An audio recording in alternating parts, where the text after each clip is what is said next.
Welcome in. This is your home buying 101 crash course. You're here because buying a home right now feels confusing, and honestly, it is. Prices are high, rates are high, and the headlines make it sound like waiting is a safe thing to do. But here's the truth: the buyers who are winning in this market aren't the ones waiting, they are the ones who are prepared. I'm going to show you how to boost your buying power, what costs to expect up front, the biggest mistakes to avoid, and how to actually spot leverage points so you can come out ahead. So, who am I and why should you listen to me? My name's Alexis Dolphin. I'm a local full time real estate agent here on the Mississippi Gulf Coast. My focus is on strategy, negotiation, and protecting both your money and your sanity in this process. I've worked with dozens of families navigating these exact market conditions. Some were first time homebuyers, some were relocating, some were upsizing, and almost all of them felt overwhelmed at first. But when you have the right strategy and the right team, that overwhelm disappears. You actually get to enjoy the process instead of stressing about it. And that's what I want for you today. So here's my promise to you: by the time we're done, you're going to walk away with a real strategy. You'll know how to boost your buying power so you can afford more without overpaying. You'll know exactly what upfront costs to expect beyond just a down payment, so there are no surprises. You'll learn how to spot leverage points in today's market that can save you thousands, and you'll see the biggest buyer mistakes happening right now and how to avoid them. And most importantly, you'll leave with a clear plan for moving from just curious to confident prepared. So let's be real for a second. Buying a home right now feels hard. Prices are still sitting at historic highs. Inventory is better than it was, but it's still tighter than normal. Interest rates have squeezed affordability. And the headlines, well, they make it feel like the smart thing to do is to wait it out. So if you've been feeling overwhelmed, second guessing yourself, or wondering if now is even realistic, you're not alone. But here's the truth: the challenges in this market are also where the opportunities are hiding. And that's what I'm going to show you. Let me show you what it actually looked like the last time everyone was waiting when they thought this was the safe move. When rates were record lows, homes were selling in less than 24 hours. Buyers were waiving inspections and appraisals, and if you wanted to win, you had to throw $20,000 to $100,000 over asking just to compete. That was not safe. That was brutal. So while today's higher rates feel painful, they've actually created a window of opportunity that did not exist before. Fewer buyers means less competition and more negotiating power for you. So today, the tables have turned.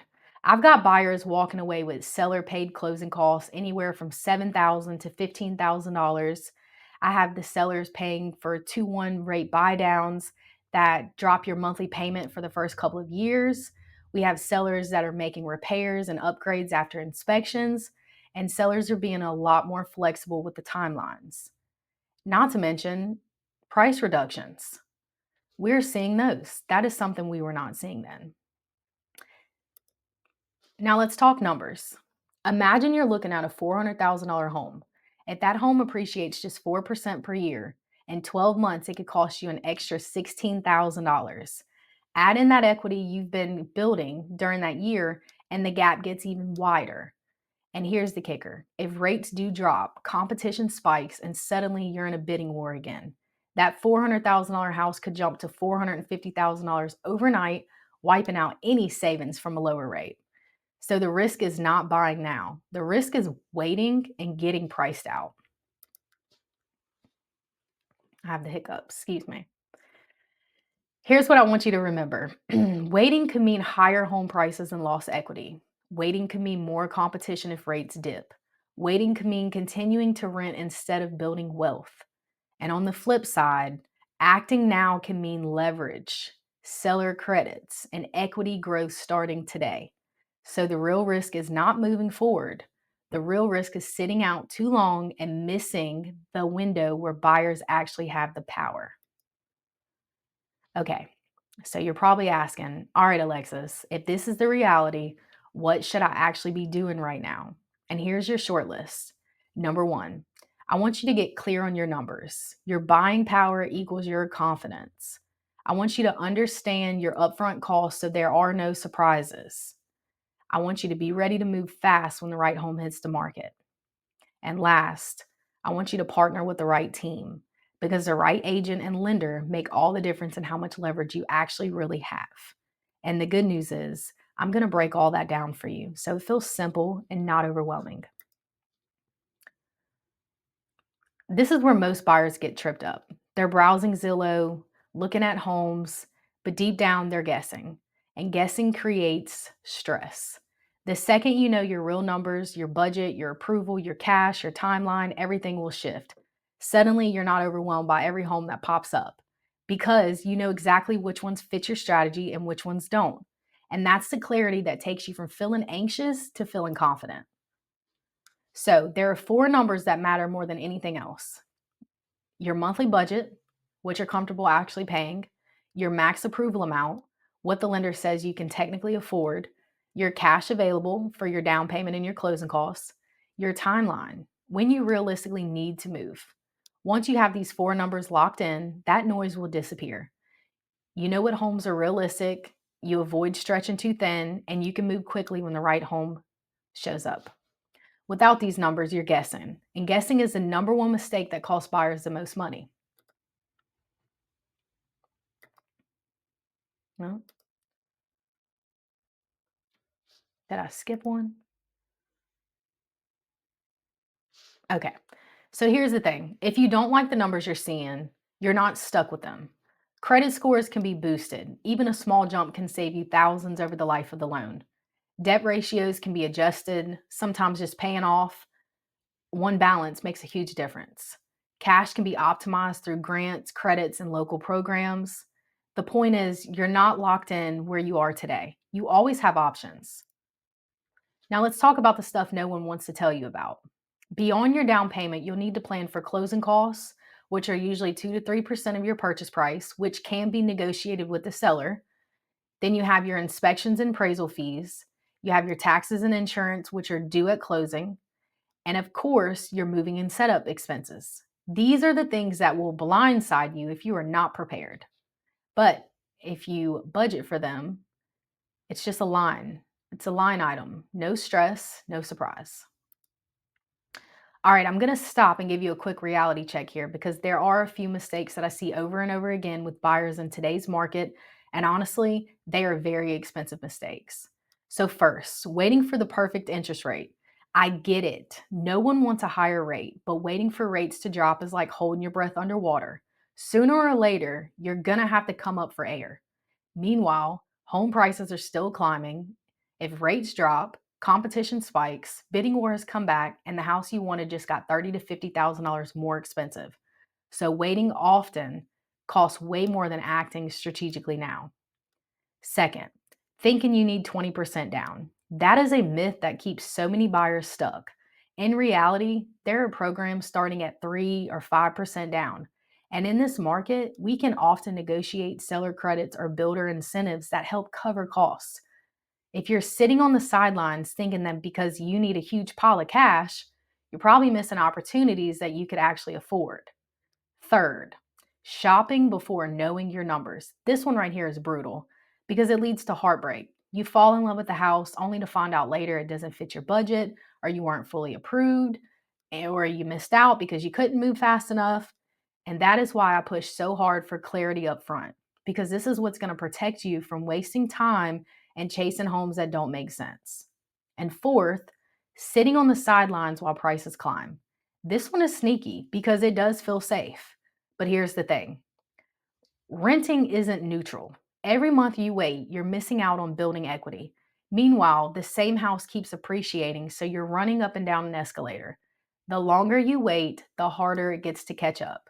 So when I say these are mistakes, I don't mean little hiccups. These are the things that can cost you tens of thousands of dollars or keep you from buying altogether. These are the four traps that I see over and over again with real buyers in our market. And one of the biggest drivers behind them is a myth that refuses to die. So let's pull that out in the open.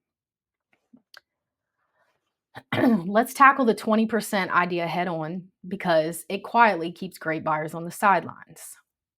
Here's what I'm seeing right now with my clients. A lot of them buy with 3 to 5% down on conventional loans or around 3.5% on FHA. Some buyers, like military or VA, can even buy with little to no money down. On top of that, we're often negotiating seller credits or tapping into local grant assistance programs to soften upfront costs. Do some buyers still choose 20%? Sure. There are benefits like avoiding PMI, but it's not the entry ticket. If you are sitting out because you think you have to save 20%, you might be passing up on homes you could comfortably afford today. Now, listen, no one times this perfectly. I haven't met the buyer who nailed rates, prices, and the perfect house on the same Tuesday. What actually works is aligning the move with your life, your job change, your lease in, the new baby, downsizing, marriage, and walking in prepared. Here's what my clients are experiencing. The ones who win pick a clear monthly comfort zone. They get a quick lending snapshot and they are able to define their must haves versus their nice to haves. With that clarity, they're ready when the right home hits. They don't have to chase, they choose. Now, listen, if you're here, it's likely you are closer than you think. And I want you to know that being ready doesn't mean having every document printed in a binder. It means having a plan, having your numbers and your timeline and your strategy. When those are dialed in, you control the pace instead of the market controlling you. So, right now, everyone's so focused on high interest rates that they're missing the biggest gift this market is giving to buyers in years, and that is time. A couple years ago, homes were selling in less than 24 hours. You had to waive inspections, skip appraisals, offer $20,000 over asking just to have a shot. That was not nice at all. Today, homes are sitting on the market, not forever, but long enough for you to actually think, long enough for you to negotiate, long enough for you to breathe. And that shift gives you leverage because less competition means more choices. You're not just scrambling for scraps. You can be strategic. You can structure offers that fit your budget and your life, not the seller's fantasy. And here's the thing. Markets move in cycles. When rates eventually come down, the floodgates will open again. Competition will spike, and the exact same buyers who are sitting on the sidelines right now will be the ones caught in another bidding war. Prepared buyers, people who do get their work now and get their numbers straight and get their strategy in place, they win in markets like this. And that is the group that I want you to be in. So, for confidential reasons, we're going to call her Sarah. I'm going to give you a real example from one of my past clients. She came in worried about rates recently. And just like everyone else, she was worried, the biggest thing is affordability. So Sarah was a first-time home buyer who came to me feeling completely defeated. She'd been scrolling through Zillow, seeing prices climb, seeing rates climb, and she thought, this is impossible. I'm just going to wait another year or two. But here's what happened instead. I was able to get her into a home where the seller was willing to cover $10,000 of her closing costs. That alone freed up her cash for furniture, moving expenses, and even emergency cushion maybe. So we were also able to layer in a 2-1 buy down on her loan that dropped her monthly payment by over $300 in the first year, giving her breathing room while she adjusted to becoming a homeowner. In total, she was able to walk away with more than $12,500 in savings compared to where she thought she'd be. And here's the best part. She did not feel trapped by a high rate. She felt confident and she had options. She told me afterwards, I honestly thought buying a home in this market would be impossible, but this was the best decision I ever made. And that is what happens when you prepare strategically and you take action instead of waiting. Here's the biggest part that headlines miss. Buyers do have leverage again. In the last market, you had to beg a seller to notice you. Today, it's the opposite. This is why I keep saying leverage has shifted. Nearly half of sellers are giving concessions again, and that's real money covering your closing costs or buying down your rate. And it's not just one stat. About 1 in 5 homes sold in Q1 went below asking and included a concession. That is a double win for buyers. On top of that, inventory is up. More homes equals more options equals more negotiating power. And the typical home is sitting around 38 days. which is going to give you time to breathe, inspect, and negotiate smartly instead of rushing. And if you're eyeing new construction, builders are openly competing for you. Two-thirds are offering incentives, think rate buydowns and credits, upgrades, and over a third are cutting prices around 5%. That simply did not exist when the market was popular. My clients are tapping these every week. So when I say your leverage is stronger than you think, I'm not being motivational. I am being realistic. All right, let me pull back the curtain for a second because if I were buying in this exact market, this is the game plan that I'd be running. First, I'd lock down my budget, not just what a lender says I can afford, but what I know I'd actually be comfortable paying every month. So, what I want you to do is get a piece of paper and write out all your expenses from your daycare to your grocery to your gas to your bills and expenses to the school funds to um, anything that you spend your money on. I want you to put it all on paper and figure out a comfortable budget for yourself. Next, I would be researching every loan program and credit available. There are grants, first time homebuyer programs, even lender incentives that most people don't know about. I'd also compare lenders, not just rates, but the incentives that they're offering, because sometimes the right lender can save you thousands up front. On the home side, I'd be studying the comps and digging into what sellers are actually saying yes to right now. Are they taking contingent offers? Are they covering closing costs? Knowing that can change how you negotiate. I'd also define my must haves versus my nice to haves. Why? Because when the right home hits the market, you don't want to hesitate. You already know where you're willing to compromise. And of course, I'd be watching new listings daily, running numbers on closing costs and concessions, and keeping an eye on which homes are sitting and which are selling. That's the pattern that tells you where leverage exists. And that's just scratching the surface. Most buyers don't have time to do all of that, let alone know how to put it into a clear plan. So I get it. It feels overwhelming. And honestly, that's where most buyers get stuck. They know all that they should be doing, but they don't know where to start. So they freeze. So let me ask you this. What if you didn't have to juggle all that research, number crunching, and strategy building on your own? What if instead of trying to piece everything together, you could get clarity in just one quick conversation? That's exactly what I do for buyers every single day. In less than 15 minutes, we can run through your numbers, cut through the noise, and map out a plan that makes sense for you. Because the truth is, you don't need more information. You need a plan. You need someone to connect the dots and show you step by step how to move forward. And that's exactly what this shortcut is designed to do. And the best part, by the end of this quick call, you'll already know exactly where you stand. No more guessing, no more should I or shouldn't I. You'll walk away with confidence, and that changes everything. So, what actually happens on this quick call?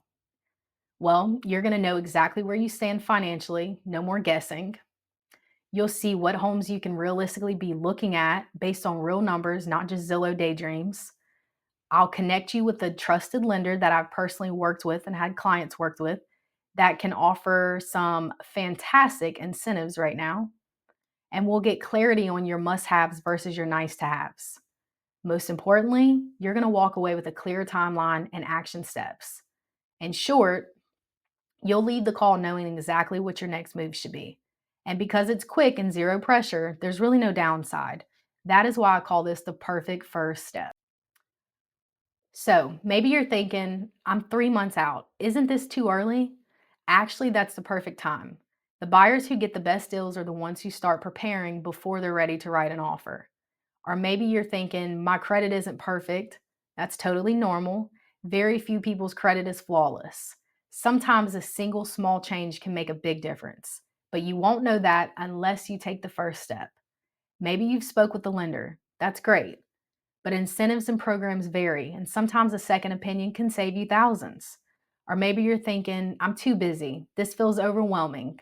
Well, that's exactly why this process exists, to save you time and to give you clarity in minutes, not months. So if any of these sounds like you, I hear you, but none of them should stop you from taking this next step. I hope this video was very helpful for you, and feel free to drop questions in the comments and I will be happy to respond.